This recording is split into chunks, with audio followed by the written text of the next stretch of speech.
Hi everyone, this is Mr Neel Raithatha, also known as the Wax Whisperer. Thank you for joining me in my latest video.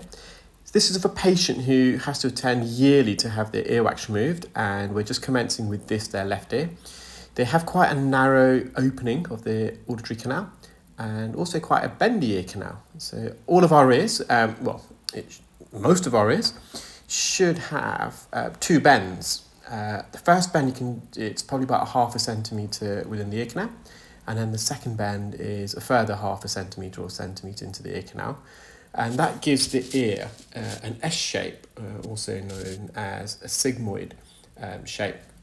And this curvature of the ear canal is believed to help protect the eardrum. So if you have a foreign object that enters the ear canal, this object will have to navigate the bends and the twists and the chicanes of the ear canal before it reaches the eardrum, and therefore it helps protect the eardrum from being perforated. It can sometimes make it more difficult for wax to naturally migrate, because this earwax has to, so for the majority of us, earwax naturally comes out of the ear and it migrates medially towards the eardrum, outwards towards the entrance of the ear. And it's actually the skin that lines the ear canal that helps to expel earwax. And this skin has evolved to shed and migrate sideways like a conveyor belt. And any wax sitting on the surface of the skin, as the skin migrates out of the ear, the wax comes out with it. It's got this residual amount of wax. You can see it's lodged deep into the ear in the inferior recess, a little basin at the floor of the eardrum. We've removed that. Eardrum's intact, it looks healthy, it's slightly opaque, slightly white in appearance, but otherwise it's fine. And if you've got a bendy, twisty, curled ear, the skin can struggle to migrate out of the ear, and so can the wax. Think about a river. When it's going around the bends, it deposits all the heavy load on the corners around the curves.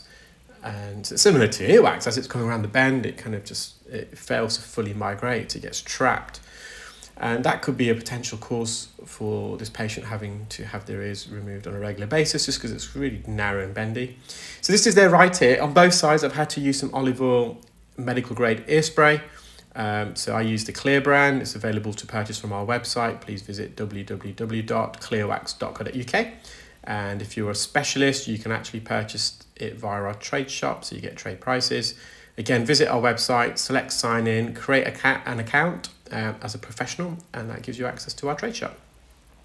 And what the oil does, it really helps to change the consistency of this wax. So you can see the wax, similar to the left, is very sticky and loose and wet. It makes it hard to vacuum. It comes out in little pieces, it blocks the suction tube, and when it's sticky and soft like that, it actually, sometimes you don't actually suction, you're pushing the wax further in, and you can see the indentation of the sucker on the surface of the wax. So what the oil does, it helps to bind it together, and it just makes it come out in larger clumps and chunks. It also helps to lubricate the inside of the suction probe, so it's less likely to get blocked with the wax travelling up. And it also provides some lubrication to the canal wall. If you imagine you've got a ring stuck on your finger, you use some soap to help lubricate the ring and the finger to help remove the ring. And that's the effect oil can have in the ear. So I'm actually suctioning whilst the oil's in the ear, so you've got to be careful because it can get a bit blurry. It's almost like I'm doing this underwater because the ear's full of oil, and I just find it's a bit easier to remove. So before I used to soak the ear with oil and drain it. But now I just instill the oil, and I don't even allow it to soak. I just ask the patient to gently tilt the head across. I kind of stand up, look into the ear, and remove the wax whilst the oil's in situ. It just has a better effect, but it can be a bit more tricky because the oil can blur as you suction. That's the patient's eardrum, nice and healthy. Just going to mop up near the entries. You can see that curvature. So on the left is the first bend, and that pars subcutaneous cartilage on the right is the second bend. I hope you enjoyed that video, guys. I hope you're all keeping well and safe. Do stay tuned. I've got loads more videos to upload. And yeah, speak soon. Bye.